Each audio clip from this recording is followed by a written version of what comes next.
बहुत समय पहले की बात है। पहाड़ों और घने जंगलों के बीच एक बहुत ही खूबसूरत राज्य था जिसका नाम था सोनपुर। जैसा इसका नाम था वैसा ही यह राज्य था। सूरज की पहली किरण जब से खेतों पर पड़ती तो सारी फसलें सोने की तरह चमकने लगती। यहाँ की नदियां चांदी की तरह बहती थी और हवा में हमेशा फूलों की मीठी खुशबू घुल रहती थी। सोनपुर के लोग बहुत खुश और मेहनती थे। वे अपनी प्रजा और रानी से बहुत प्रेम करते थे। सोनपुर के राजकुमार थे विक्रम। विक्रम जितने बहादुर और शक्तिशाली थे उतने ही दयालु भी थे। उनकी तलवारबाजी के चर्चे दूर दूर तक थे, लेकिन उन्होंने अपनी तलवार कभी किसी निर्दोष पर नहीं उठाई। उनकी मुस्कान में ऐसी सच्चाई थी कि प्रजा का हर बच्चा उन्हें देखकर खिल उठता था। और वहां की रानी थी अनन्या। अनन्या सुंदरता में किसी अप्सरा से कम नहीं थी, लेकिन उनकी असली पहचान उनकी बुद्धि और करुणा थी। वह तीरंदाजी में निपुण थी और उनका निशाना कभी नहीं चूकता था। उन्हें जानवरों और पेड़ पौधों से बहुत लगाव था। महल के बगीचों में वह घंटों पक्षियों से बातें करती और घायल जानवरों की देखभाल करती थी। राजकुमार विक्रम और रानी अनन्या सिर्फ एक दूसरे के जीवन साथी ही नहीं बल्कि सबसे अच्छे दोस्त भी थे। वे हर फैसला साथ मिलकर लेते थे। जब विक्रम अपनी प्रजा की समस्याओं को सुनते तो अनन्या उनके साथ बैठकर हल निकालने में मदद करती। जब अनन्या राज्य के बच्चों के लिए पाठशालाएं बनवाने की योजना बनाती तो विक्रम खुद कारीगरों के साथ मिलकर काम करते। उन दोनों का प्यार और आपसी समझ ही सोनपुर की असली ताकत थी। सोनपुर राज्य की सीमा पर एक विशाल और घना जंगल था जिसे लोग अंधेर वन के नाम से जानते थे। उस जंगल के बारे में कई डरावनी कहानियां मशहूर थी। कहते थे कि वहां सूरज की रोशनी भी जमीन तक नहीं पहुंचती। बड़े बुजुर्ग बताते थे कि सदियों पहले वहां खूंखार राक्षसों का राज था जो किसी भी इंसान को देखते ही अपना भोजन बना लेते थे। लेकिन अब कई सालों से वहां कोई हलचल नहीं हुई, इसलिए लोग लगभग उन कहानियों को भूल चुके थे। एक दिन अंधेरे वन के पास सब बसे एक छोटे से गांव से घबराया हुआ एक किसान महल पहुंचा। उसकी आंखों में डर था और उसकी आवाज कांप रही थी। उसने बताया कि पिछले कुछ दिनों से गांव के जानवर रहस्यमय तरीके से गायब हो रहे हैं। कल रात तो गांव का एक लकड़हारा जो जंगल के किनारे लकड़ी काटने गया था वापस लौटकर नहीं आया। गांव वालों को जंगल से अजीब और डरावनी आवाजें सुनाई दे रही है। यह सुनकर विक्रम और अनन्या चिंतित हो गए। उन्होंने तुरंत अपने सेनापति को बुलाया और स्थिति का जायजा लिया। सेनापति ने सलाह दी कि हमें अपनी सेना को जंगल में भेजना चाहिए, लेकिन विक्रम ने कहा, नहीं, यह कोई आम खतरा नहीं लगता। वहां जो भी है वो बहुत चालाक है। अगर हम पूरी सेना लेकर जाएंगे तो वो शायद छिप जाएगा। मैं और अनन्या खुद जाकर देखेंगे कि आखिर मामला क्या है। अनन्या ने भी विक्रम का समर्थन किया। हाँ, हम दोनों जाएंगे। हम चुपके से जंगल में प्रवेश करेंगे और सच्चाई का पता लगाएंगे। हमें अपनी प्रजा की रक्षा करनी है। उनके फैसले में इतना दृढ़ विश्वास था कि कोई उन्हें रोक नहीं सका। उन्होंने अपने सबसे भरोसेमंद घोड़े बादल और बिजली को तैयार किया। विक्रम ने अपनी कमर पर अपनी चमचमाती तलवार विजय बांधी और अनन्या ने अपनी पीठ पर तरकस और हाथ में अपना धनुष सारंग लिया। वे दोनों सोनपुर की रक्षा के लिए उस खतरनाक सफर पर निकल पड़े। जैसे ही उन्होंने अंधेरे वन की सीमा में कदम रखा उन्हें एक अजीब सी ठंडक महसूस हुई। सोनपुर की मीठी हवा की जगह एक सड़ी हुई नम गंध ने ले ली थी। जंगल के पेड़ इतने ऊंचे और घने थे कि दिन में ही रात जैसा अंधेरा लग रहा था। पेड़ों की शाखाएं किसी कंकाल की उंगलियों की तरह आसमान की ओर उठी हुई थी।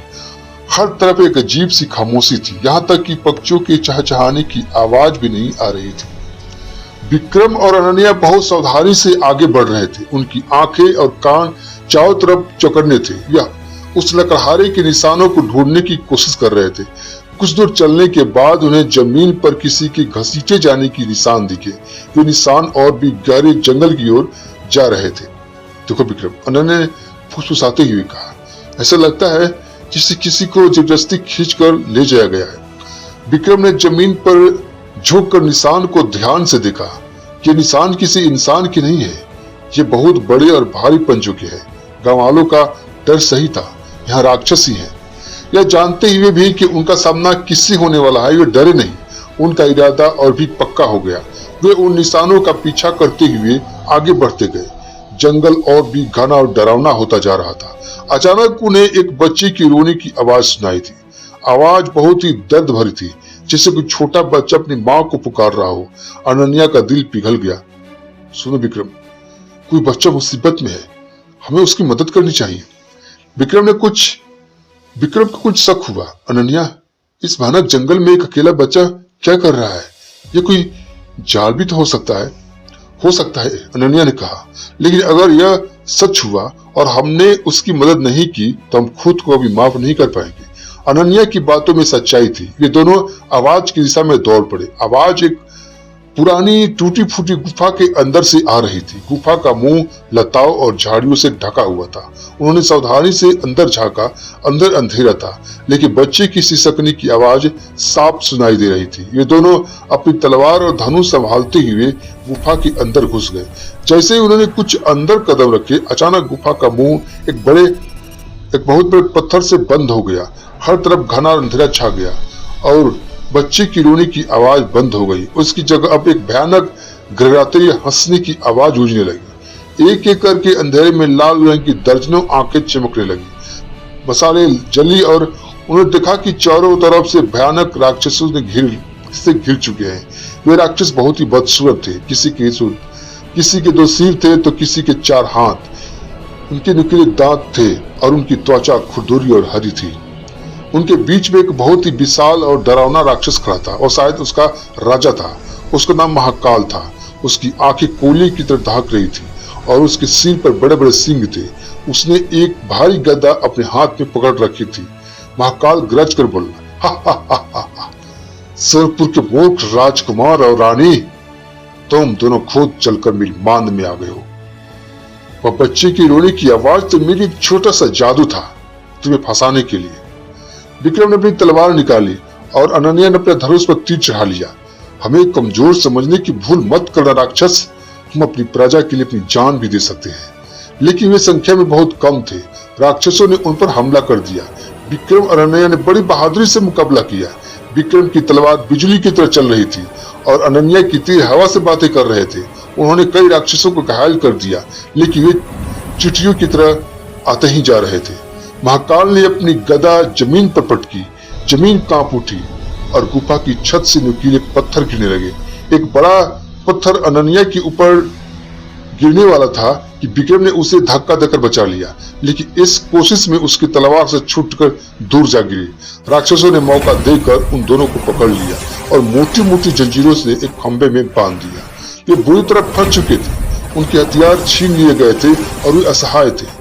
महाकाल उनके सामने आकर बोला, अब तुम दोनों यहीं सड़ोगे। कल सुबह मैं तुम दोनों को खाकर अपनी ताकत बढ़ाऊंगा और फिर तुम्हारे प्यारे सोनपुर हमला करूंगा। हा हा हा हा। यह कहकर सारे राक्षस जश्न मनाने लगे। गुफा में निराशा और अंधेरा छा गया। अनन्या की आंखों में आंसू आ गए, लेकिन विक्रम ने हिम्मत नहीं हारी। उन्होंने कहा, अनन्या, हार मत मानो। जब तक हमारी सांसें चल रही है, उम्मीद बाकी है। गुफा के अंधेरे में जंजीरों से बंधे हुए विक्रम और अनन्या एक दूसरे को हिम्मत दे रहे थे। उन्हें पता था कि सुबह होती ही उनका अंत निश्चित है, लेकिन वे अपनी प्रजा के भविष्य के लिए चिंतित थे। अनन्या ने धीरे से कहा, विक्रम, मुझे डर अपनी मौत का नहीं है, मुझे डर सोनपुर के लोगों का है। हमारे बिना उनका क्या होगा? विक्रम ने उसकी आंखों में देखा और कहा, हमने हमेशा अच्छाई पर विश्वास किया है अनन्या। कहीं न कहीं से कोई मदद जरूर में आएगी। शायद विक्रम की बातों में ही कोई जादू था। जिस समय वे ये बात कर रहे थे, उसी समय अंधेरे वन के सबसे गहरी और सबसे पवित्र हिस्से में, जहां चांद की रोशनी सीधे जमीन पर पड़ती थी, वहां परियों का गुप्त निवास था। ये परियां प्रकृति के रक्षक थी। वे बहुत शांत स्वभाव की थी और इंसानों की दुनिया से बहुत दूर रहती थी। उनकी रानी का नाम था नीलमा। रानी नीलमा बहुत शक्तिशाली और बुद्धिमान थी। उनकी आंखें आकाश की तरह नीली थी और उनकी पंख इंद्रधनुष के रंगों से बने थे। उस रात रानी नीलमा अपने जादुई स्वरूप में भविष्य देख रही थी। तभी उन्होंने सोनपुर मंडराता हुआ एक काला साया दिखाई दिया। उन्हें देखा कि कैसे राक्षसों ने विक्रम और अनन्या को धोखे से पकड़ लिया है। रानी नीलिमा चिंतित हो गई। उन्होंने अपनी सभी परियों को इकट्ठा किया। उन्होंने कहा, प्रिय परियों, अंधेरे वन में राक्षसों की शक्ति फिर से जाग गई है। उन्होंने सोनपुर के नेक दिल रानी और राजकुमार को बंदी बना लिया है। अगर हमने उन्हें नहीं रोका तो पूरी तरह से दुनिया में फैला देंगे। एक छोटी परी ने कहा, लेकिन महारानी, हम राक्षस से सीधे नहीं लड़ सकते। उनकी काली शक्तियों से हमारी रोशनी वाली शक्ति कमजोर पड़ जाती है। रानी नीलिमा मुस्कुराई, तुम सही कह रही हो, हम सीधे नहीं लड़ेंगे, लेकिन हम उनकी मदद जरूर करेंगे जो लड़ सकते हैं। रानी अनन्या का दिल सोने की तरह पवित्र है। उसने हमेशा प्रकृति और बेजुबान जानवरों की रक्षा की है। राजकुमार विक्रम का साहस चट्टान की तरह मजबूत है। ये दोनों ही इन राक्षसों को हराने योग्य है। हमें उन्हें शक्ति देनी होगी। यह कहकर रानी नीलिमा और उनकी परियों की सेना एक चमकदार रोशनी के गोले में बदली और उस गुफा की ओर उड़ चली जहां विक्रम और अनन्या गए थे। गुफा के अंदर राक्षस जश्न मनाकर सो चुके थे। सिर्फ 2 पहरेदार जग रहे थे। तभी गुफा में एक नीले रंग की रोशनी, हल्की सी रोशनी फैली। और रोशनी इतनी शांत और सुंदर थी कि पहरेदार राक्षस उसे देखकर गहरी नींद में सो गए। रोशनी का वो गोला विक्रम और अनन्या के सामने आकर रुका और उनमें से रानी नीलिमा प्रकट हुई। उनके साथ सैकड़ों छोटी छोटी परियां थी जो जुगनियों की तरह चमक रही थी। विक्रम और अनन्या हैरान रह गए। उन्होंने अपनी आंखों पर विश्वास नहीं किया। रानी नीलिमा ने अपनी मीठी आवाज में कहा, डर मत राजकुमार विक्रम और रानी अनन्या, हम परियां हैं। हम तुम्हारी मदद करने आई है। अनन्या ने पूछा, लेकिन आप हमारी मदद क्यों कर रही है? क्योंकि तुम्हारा दिल साफ है, रानी अनन्या नीलिमा ने कहा। तुमने हमेशा प्रकृति का सम्मान किया है। तुम्हारा प्यार और विक्रम का साहस ही तुम्हारी सबसे बड़ी ताकत है। हम तुम्हें बस कुछ जादुई उपहार देंगे जिसे तुम इन राक्षसों का सामना कर सको। यह कहकर रानी नीलिमा ने अपने हाथ आगे बढ़ाया। उनके हाथ से 2 चमकदार वस्तुएं निकली। राजकुमार विक्रम, यह तुम्हारे लिए ज्योति कवच है। उन्होंने एक चमकदार ढाल विक्रम की ओर देते हुए कहा, यह ढाल सूरज की पहली किरण से बनी है। यह न केवल तुम्हें हर हमले से बचाएगी, बल्कि यह राक्षसों को किसी भी काली शक्ति को वापस उन पर ही फेंक देगी। ढाल विक्रम के हाथ में आते ही एक कवच में बदल गई जो उनके शरीर पर फिट हो गया। वह सोने की तरह चमक रहा था। फिर रानी नीलिमा अनन्या की ओर मुड़ी, और रानी अनन्या तुम्हारे लिए है। उन्होंने अनन्या को छुआ और अनन्या के पैरों में हल्की सी गुदगुदी हुई। उसने महसूस हुआ जैसे उसका शरीर हवा से भी हल्का हो गया हो। यह उड़ने की शक्ति है, बड़ी रानी ने समझाया। अब तुम हवा में किसी भी पक्षी की तरह उड़ सकती हो। तुम्हारी गति और फुर्ती ही तुम्हारा सबसे बड़ा हथियार होगी। तुम किसी भी राक्षस की पकड़ में नहीं आओगी। अनन्या ने धीरे से अपने पैर को जमीन से ऊपर उठाया और वह सचमुच हवा में तैरने लगी। यह एक अद्भुत एहसास था। रानी नीलिमा ने आगे कहा, याद रखना, यह जादू हमेशा तुम्हारे साथ नहीं रहेगा। जैसे ही राक्षसों का राजा महाकाल मारा जाएगा, यह शक्तियां खत्म हो जाएगी। तुम्हारी असली शक्ति तुम्हारा आपसी विश्वास और प्रेम है। एक दूसरे का साथ कभी मत छोड़ना। परियों ने अपनी जादुई छड़ी घुमाकर विक्रम और अनन्या की जंजीरें तोड़ दी। उनके हाथ तलवार, विजय और धनुष सारंग उनके पास वापस आ गए और वे भी अब जादुई रोशनी से चमक रहे थे। विक्रम और अनन्या ने परियों की रानी का धन्यवाद किया। हम आपका यह उपकार कभी नहीं भूलेंगे। रानी नीलिमा मुस्कुराई, सोनपुर को बचाओ, यही हमारी इनाम होगा। यह कहकर परियों की सेना फिर से रोशनी के गोले में बदलकर गायब हो गई। अब गुफा में सिर्फ विक्रम और अनन्या थे, लेकिन अब वे असहाय नहीं थे। उनके पास जादुई शक्तियां थी और उनका दिल हिम्मत से भरा हुआ था। वे राक्षसों से आखिरी लड़ाई लड़ने के लिए तैयार थे। नई शक्ति और हिम्मत के साथ विक्रम और अनन्या अब पहले से जैसे नहीं थे। विक्रम का शरीर ज्योति कवच से जगमगा रहा था और अनन्या हल्के से हवा में तैर रही थी। उनके चेहरे पर एक नया आत्मविश्वास था। तैयार हो अनन्या? विक्रम ने अपनी तलवार को कसकर पकड़ते हुए कहा। हमेशा विक्रम, अनन्या ने मुस्कुराते हुए जवाब दिया और अपने धनुष पर एक तीर चढ़ा लिया जो अब हल्की नीली रोशनी से चमक रहा था। उन्होंने सोते ही पहरेदार को पार किया और गुफा के मुख्य हिस्से की ओर बढ़े जहाँ सारे राक्षस और उनका राजा महाकाल सो रहा था। उन्होंने तय किया कि वे सीधे हमले महाकाल पर करेंगे। क्योंकि परियाई ने बताया था कि उसके मरते ही बाकी राक्षसों की शक्तियां खत्म हो जाएगी। वे दबे पांव आगे बढ़े। गुफा में सैकड़ों राक्षस खर्राटे ले रहे थे। उनकी बदबू और आवाज से एक पूरा माहौल भयानक लग रहा था। वे लगभग महाकाल के पास पहुंच ही गए थे कि एक छोटे से राक्षस की नींद खुल गई। उसे जैसे ही विक्रम के चमचमाते कवच को देखा, वह जोर से चिल्लाया, दुश्मन कैदी भाग गए हैं। एक पल में ही पूरी गुफा जाग गई। राक्षस गुस्से में दहाड़ते उनकी ओर दौड़े। अब कोई चारा नहीं, विक्रम चिल्लाए, अनन्या ऊपर रहो और मुझे कवर करो। तुरंत अनन्या हवा में उड़ गई। जहां राक्षस उस तक नहीं पहुंच सकते थे, नीचे विक्रम अकेले राक्षसों की भीड़ से भीड़ गए। पहला राक्षस अपनी भारी कुल्हाड़ी पर लेकर उन पर झपटा, लेकिन जैसे ही कुल्हाड़ी ज्योति कवच से टकराई, वो चूर चूर हो गई। विक्रम ने अपनी तलवार से एक ही बार में उसे ढेर कर दिया। दूसरे राक्षसों ने पत्थर और भाले फेंकने शुरू कर दिए, लेकिन ज्योति कवच उस हमलों को ऐसे रोक रहा था जिसमें फूल हो। विक्रम किसी तूफान की तरह राक्षसों के बीच घूम रहे थे। उनकी तलवार दुश्मनों को काट रही थी। ऊपर से अनन्या एक देवदूत की तरह लग रही थी। वो हवा में उड़ते हुए एक एक करके राक्षसों पर निशान लगा रही थी। उनके जादू तीर जिस भी राक्षस को लगते, वो रोशनी के एक धमाके के साथ राख बन जाता। उनकी उड़ने की शक्ति उन्हें इतनी तेज बना रही थी कि कोई भी उन पर निशाना नहीं साध पा रहा था। यह देखकर महाकाल गुस्से से पागल हो गया। वो अपनी जगह से उठा और उसकी दहाड़ से पूरी गुफा कांप गई। मूर्ख इंसानों, तुम्हें क्या लगता है कि तुम थोड़े से जाल से मुझे हरा दोगे? मैं तुम्हें दिखाता हूँ कि असली ताकत क्या है। महाकाल ने अपनी गदा घुमाई और उसे जमीन पर दे मारा। जमीन से काले धुएं के हाथ निकले और विक्रम को पकड़ने की कोशिश करने लगे। विक्रम ने ज्योति कवच की शक्ति का इस्तेमाल किया। कवच से एक सुनहरी रोशनी निकली जिससे उन काले हाथों को जलाकर राख कर दिया। महाकाल हैरान रह गया। उसने अपनी आंखों से आग के गोले विक्रम पर फेंके। विक्रम ने अपनी ढाल के सामने कर दी। आग के गोले ढाल से टकराकर वापस महाकाल की ओर मुड़ गए। महाकाल को खुद को बचाने के लिए पीछे हटना पड़ा। यह नामुमकिन है, वह गुरिया। तभी अनन्या ने अपने ऊपर से उस पर तीरों की बारिश कर दी। महाकाल को अपनी गदा घुमाकर उन तीरों को रोकना पड़ा। उसे एक ही समय में विक्रम और अनन्या दोनों से लड़ना पड़ रहा था और यह उसके लिए मुश्किल हो रहा था। विक्रम ने मौका देकर उस पर सीधा हमला किया। दोनों के बीच एक भयानक लड़ाई छिड़ गई। विक्रम की तलवार और महाकाल की गदा के टकराने से चिंगारियां निकल रही थी। विक्रम अपनी फुर्ती और ढाल का इस्तेमाल कर रहे थे, जबकि महाकाल अपनी पार्श्विक शक्ति का। लड़ाई के बीच महाकाल ने एक चाल चल दी। उसने अपनी काली शक्तियों से एक भ्रम पैदा किया।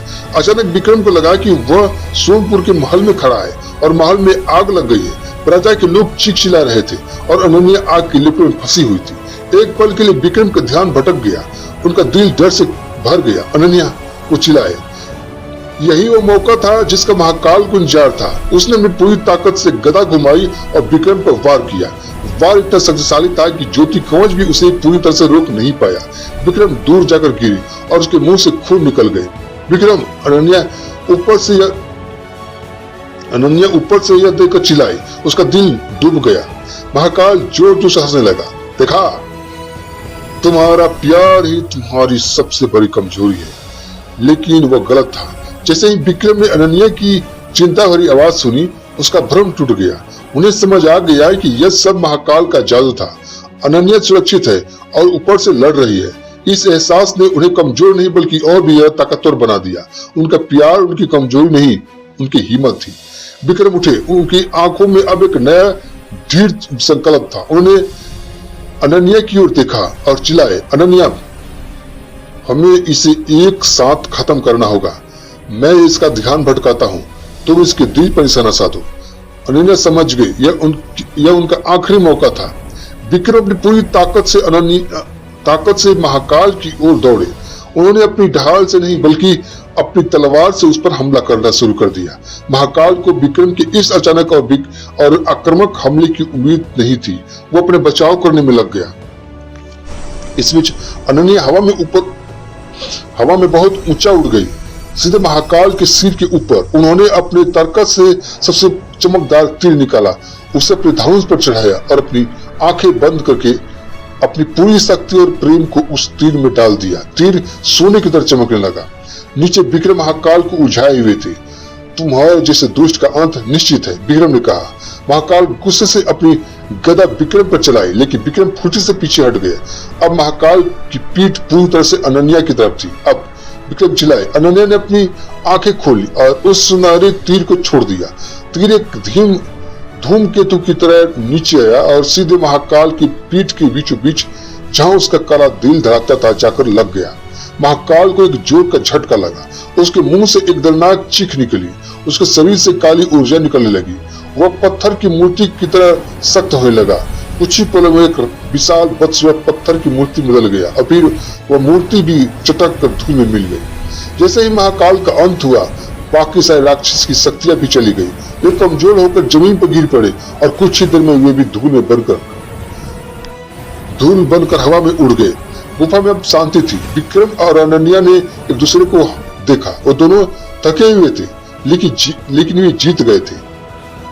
जैसे ही महाकाल का अंत हुआ, विक्रम के शरीर से ज्योति कवच और अनन्या की उड़ने की शक्ति गायब हो गई। वे सीधे फिर से साधारण इंसान बन गए। परियों का जादू खत्म हो चुका था, लेकिन उन्हें जो हिम्मत और एकता दिखाई थी, वो हमेशा उनके साथ रहने वाली थी। गुफा के बाहर अंधेरा बन में चमत्कार हो रहा था। जहाँ सदियों से सूरज की रोशनी नहीं पहुंची थी, वहाँ अब पेड़ों की पत्ती से छनकर सोई रोशनी जमीन पर पड़ रही थी। जंगल का अंधेरा और डरावना माहौल खत्म हो रहा था। मुरझाए हुए पौधे में नई शक्तियां आने लगी थी और पक्षियों की चहचहाने की मीठी आवाज सुनाई देने लगी थी। ऐसा लग रहा था जैसे जंगल ने भी बुराई के अंत का जश्न मनाया हो। विक्रम और अनन्या थके हुए कदमों से गुफा के बाहर निकले। उन्होंने एक दूसरे का हाथ थामा और एक लंबी सांस ली। उन्होंने न सिर्फ खुद को बल्कि अपने पूरे राज को एक बड़े खतरे से बचा लिया था। वे सोनपुर की ओर लौट चले, पर वे राज्य की सीमा पर पहुंचे तो उन्हें देखा कि उनकी प्रजा, मंत्री और सेनापति सब उनकी यह राह देख रहे थे। जैसे ही लोगों ने अपनी प्रिय रानी और राजकुमार को सुरक्षित देखा, पूरे राज्य में खुशी की लहर दौड़ गई। हर तरफ राजकुमार विक्रम की जय और रानी अनन्या की जय के नारे गूंजने लगे। महल वापस आकर उन्हें पूरी कहानी सुनाई कि वे कैसे राक्षसों के जाल में फंसे और कैसे परियों की सेना ने उनकी मदद की। लोग यह सुनकर आश्चर्य हुआ, लेकिन उन्हें अपने राजा रानी पर गर्व भी हुआ। उस दिन के बाद सोनपुर में और भी ज्यादा खुशहाली आ गई। विक्रम और अनन्या ने पहले से भी अधिक प्रेम और समझदारी के साथ राज किया। उन्होंने अपनी प्रजा को सिखाया कि सबसे बड़ी शक्ति किसी जादू या हथियार में नहीं, बल्कि एकता, साहस और एक दूसरे के प्रति प्रेम में होती है। अंधेर वन अब इतना डरावना नहीं रहा। वो फिर से एक हरा भरा जंगल बन गया, लेकिन लोग अब उसका नाम सम्मान से लेते थे और उसे प्रकृति का एक हिस्सा मानते थे। कभी कभी जब अनन्या विक्रम रात में महल के छत पर खड़े होकर तारों को देखते, तो उन्हें दूर जंगल के ऊपर टिमटिमाती हुई नीली रोशनी दिखाई दी थी। वे जानते थे कि यह परियां है जो उन पर नजर रख रही है। वे मुस्कुराते क्योंकि उन्हें पता था कि अच्छाई की जीत हमेशा होती है और सच्चा प्यार ही दुनिया का सबसे बड़ा जादू है। और इस तरह वे हमेशा खुशी खुशी साथ रहे और सोनपुर पर प्यार और न्याय का राज कायम रहा। कहानी समाप्त। धन्यवाद।